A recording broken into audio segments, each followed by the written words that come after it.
on the table. Ukraine is set to sign a deal with the United States for handing over its rare earth minerals critical for aerospace and defense. Just a short while ago, President Zelensky rejected the offer, refusing to sell the rare minerals of his country. Now, under mounting pressure from Donald Trump, he has relented. But what does Ukraine truly gain? Here's more.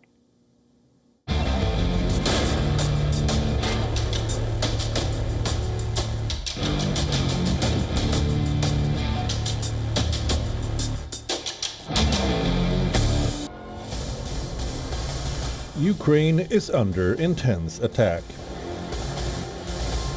These images show the deadly devastation in Kyiv as Russia fired a barrage of 177 drones.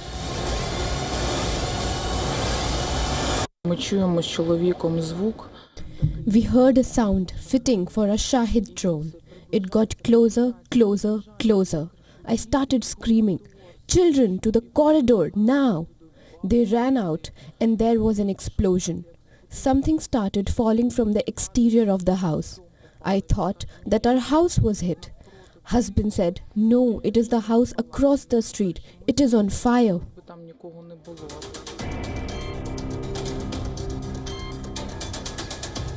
Not just Kyiv, Russian forces also targeted Ukraine's second largest city, Kharkiv. Moscow stepped up drone attacks in Kherson as well. The city has been at the front line since the beginning of the war. Russian forces are also advancing rapidly in eastern Ukraine, demolishing Ukrainian defenses. Images from the Russian Defense Ministry show heavy firepower being used to pummel Ukrainian frontline positions. With its territory diminishing and support from its allies waning, Zelensky has decided to make a deal with Trump. Officials in the Ukrainian capital said President Zelensky will travel to the US to sign the accord. It comes after the new Trump administration demanded access to Ukraine's rare earth minerals to compensate for billions of dollars of wartime aid. Yeah, I hear that. I hear that he's coming on Friday. Certainly, it's okay with me if he'd like to, and he would like to sign it together with me, and I understand that's a big deal, a very big deal. And I think the American people, even if you look at polling, they're very happy because, you know, Biden was throwing money around like it's cotton candy, and it's a very big deal. Look, it could be $1 trillion deal, it could be whatever, but it's rare earths and other things. Zelensky had earlier declined a U.S. draft agreement on valuable minerals such as titanium, beryllium and lithium used in the aerospace, defense and nuclear industries, claiming it did not contain security guarantees and came with the $500 billion price tag. Last week, Zelensky firmly said he won't sell Ukraine in a U.S. resources deal. In return for giving up its precious minerals, Ukraine has insisted on security guarantees that it needs to deter any potential Russian aggression in the future. But it is not clear how much Trump will give in return. For the United States to try to extract $500 billion in mineral resources from Ukraine after giving Ukraine about $60 billion in aid is an absolute absurdity. Not only is it obviously completely lopsided, Trump has expressed a desire to bring about a ceasefire in the Russia-Ukraine war as soon as possible.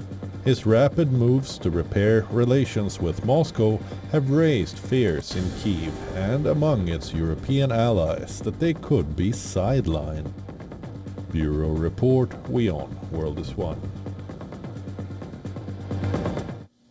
We are now being joined by Dr. Glenn Diesen, a professor of international relations at the University of Southeastern Norway. Dr. Diesen, welcome back to WION. Thank you so much for joining us.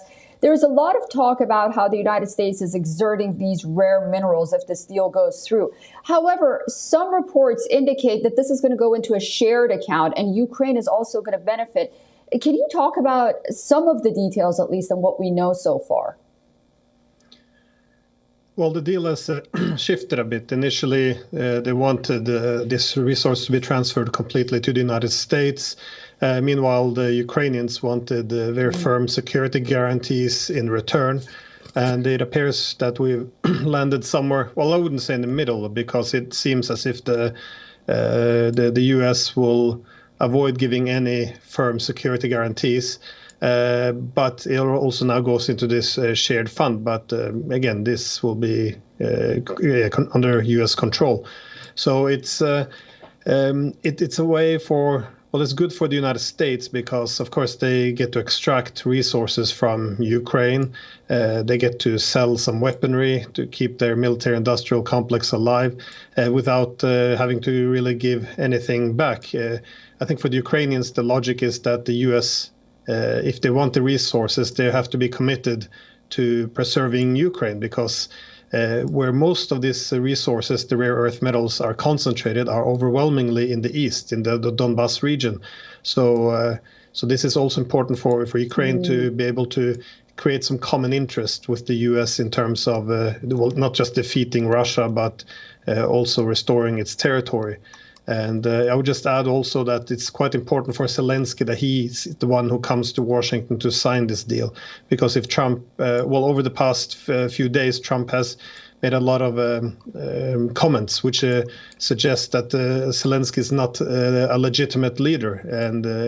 And by having Trump sign this with Zelensky, he hopes that this will restore his legitimacy and I guess avoid or prevent any U.S. Incentives or desires to have him replaced with someone more obedient.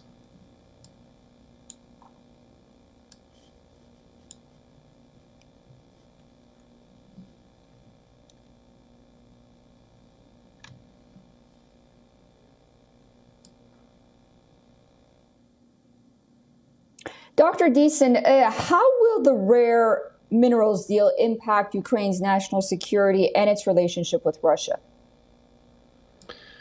Well, the rare earth metals are, again, they're quite important to the United States because a lot of this is concentrated in China and they are engaged in an economic war. So for the Americans, it's quite important to get a hold on such resources. And again, this is what we're now seeing in this proxy war. Again, the Russians, they want Ukrainian territory. The Americans want to take Ukrainian resources, and the Europeans want to have, to continue to have Ukrainian men and soldiers go and fight and die for fighting Russia. So everyone wants something from the Ukrainians. Now, for Ukraine, it's quite important. They can see this as an instrument to ensure or to obtain some, again, as I said before, security guarantees. But it's also quite vital for Ukraine after this war, because keep in mind, Ukraine has suffered huge casualties. That is hundreds of thousands of deaths, young men, and millions of people have fled the country. So, and most of them, I would say the vast majority, will probably not come back. So they have a demographic crisis. They have a electric grid in destruction, destroyed. They have lost control over much of their resources, their industries, their black fertile soil, their coastline. So the country is really in shambles, and these resources could be important to restore or to revive Ukraine after this war, because they do have a lot to recover from. And now that the United States gets to, well, I guess, sink its teeth into a lot of these resources, this could be quite problematic. But I think Zelensky is desperate, both for his own power over his regime in Ukraine, but also for Ukraine to obtain some. To win over the Americans again, because things have gone really bad in the relationship between the U.S. and Ukraine, and they're hoping that the pragmatism of Trump will ensure that this is winning the Americans back over.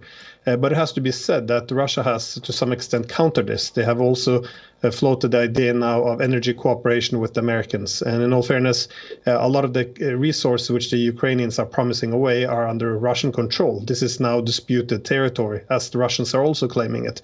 And not only is this in Russian hands, but it's also vast amount of natural resources within other parts of Russia. And they would like, and this, of course, with no longer having any economic cooperation with the Europeans, there's a lot to be gained from the United States. So I think at the moment they're just putting the Ukrainians and Russians against each other and see who outbids the opponent. But I think at the end of the day, the Ukrainians will not get much back from this. They will simply hand over a lot of resources, and the Americans, again, have not really committed to do much at all. So I think this is mostly for the Americans about getting paid again. And no, it's I think it's a very dark chapter for Ukraine. They could have used this money, of course, to revive their economy. Yeah. Right.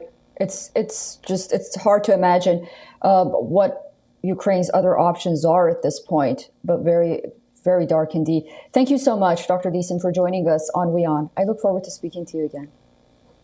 Yeah, my pleasure. For all the latest news, download the WION app and subscribe to our YouTube channel.